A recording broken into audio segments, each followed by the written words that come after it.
मैं रोवे तो सृष्टि को, सृष्टि रोवे मोहे।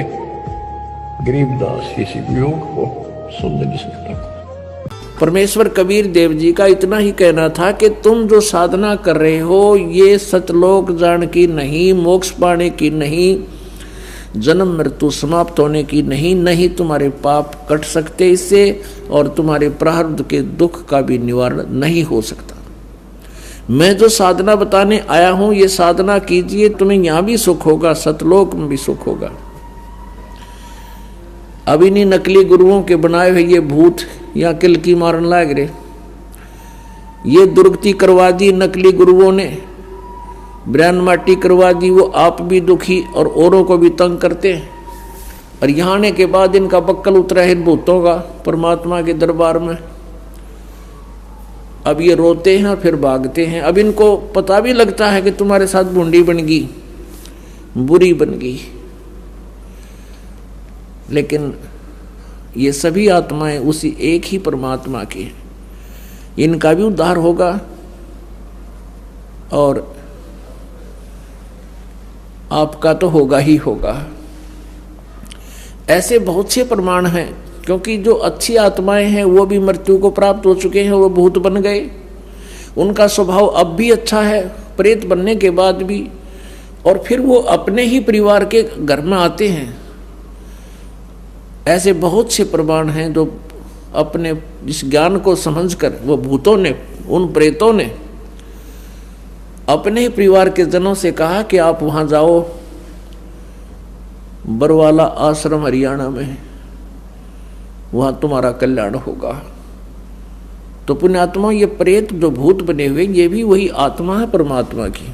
इनमें जो अच्छी आत्मा होती हैं वो यहाँ आने के बाद तुरंत खिसक जाती हैं। उनको पता लग जाता है कि तुम्हारा यहाँ पार पड़े को नहीं। और जो नीच टाइप हैं वो जूते खा कर जाएंगे, उनको भागना पड़ेगा, क्योंकि भगवान के दरबार में बकवादी की जगह नहीं। तो इस प्रकार यहाँ आने से आपको आपके उन पितरों का भी उद्धार होगा, भूतों का भी उद्धार होगा, आपका तो होगा ही होगा। और आपके ऊपर जो वो लद्दे फिरे हैं वो भी भाग जाएंगे छोड़ कर। तो पुण्यात्माओं, परमात्मा बड़े दयालु हैं। ये मार्ग उन्होंने हमें आकर बताया, लेकिन इनका बहुत विरोध किया गया। और विरोध कराने वाले कौन है? ये नकली गुरु होते हैं जो आज भी इस दास के साथ विरोध कर रहे हैं। लेकिन अब समय बदल गया, अब सब शिक्षित हो गए हैं, सदग्रंथ हमारे पास है, और यह हाथों हाथ सुख मिलेगा, हाथों हाथ। दुखी प्राणी को परमात्मा तुरंत सुख देगा। लेकिन हम मन में दोष रख कर आते हैं, क्योंकि हमारे भक्त समझाते हैं कि आप वहाँ चलिए, आप सुखी हो जाओगे, आपका रोग कट जाएगा। तो मुश्किल से तो वो तैयार करके लाता है हमारा भक्त, और फिर उसके मन में दोष रहता है कि देख लेता हूँ नाम लेकर, कुछ आराम हो गया ठीक है, नहीं तो छोड़ दूंगा। तो ऐसे डबल माइंडेड व्यक्ति का परमात्मा हाथ नहीं पकड़ता। यहाँ तो सच्चे दिल से समर्पण करना होगा, सच्ची आत्मा से अर्ध लगेगी, तब अर्जी स्वीकार होती है और तभी सुख तुरंत प्रारंभ होता है। तो पहले हम आप जी यहाँ आते हो, आपके ऊपर पिछली जो पूजाओं का इतना प्रभाव होता है, जल्दी से उनको त्यागना नहीं चाहते हैं।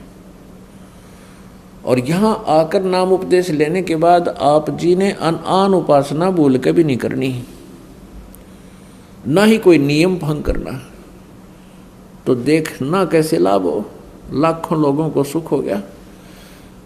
तो इस प्रकार परमात्मा ने हमारे ऊपर रजा बख्श रखी है, कबीर जी ने, इसका हमने लाभ उठाना है। तो परमात्मा क्या बताते थे? उन्हीं के परमेश्वर कबीर देव जी द्वारा बताए गए ज्ञान को गरीबदास साहिब जी ने सेकंड किया है। भेड़ पूछ को पंडित पकड़ ये बादो नदी बिहंगा, गरीबदास वे भव जल डूबे नहीं साध सत्संगा। कि जिनको संतों का संग नहीं मिला, वो इस संसार रूपी सागर में फिर से डूब जाते हैं, यहीं रह जाते हैं, ये पार नहीं होते। किसी भी सदग्रंथ ने आप देखिएगा, जैसे गीता जी अध्याय नंबर 4 के श्लोक नंबर 34 में कहा है कि हे अर्जुन, तू उस ज्ञान को, तत्व ज्ञान को तत्वदर्शी संतों के पास जाकर समझ, उनको दंडवत प्रणाम करने से, कपट छोड़कर विनम्र भाव से प्रसन्न करने से वह तत्वदर्शी संत आपको उस परमात्म तत्व के बारे में जानकारी देंगे। यजुर्वेद अध्याय नंबर 40 के श्लोक नंबर 10 में कहा कि कोई तो परमात्मा को जन्म लेने वाला आकार मानता है और कोई परमात्मा को जन्म ना लेने वाला निराकार मानता है। परमात्मा कैसा है उसके विषय में तत्वदर्शी संत ही विशेष जानकारी रखते हैं, उनसे पूछो। और ऐसा ही प्रत्येक संत ने कहा है।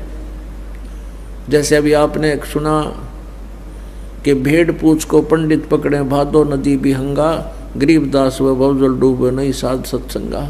और यही कबीर परमेश्वर जी कहते हैं, कबीर इस संसार को समझाऊं कै बार, पूछ पकड़ के भेड़ की उतरा जाऊं पार।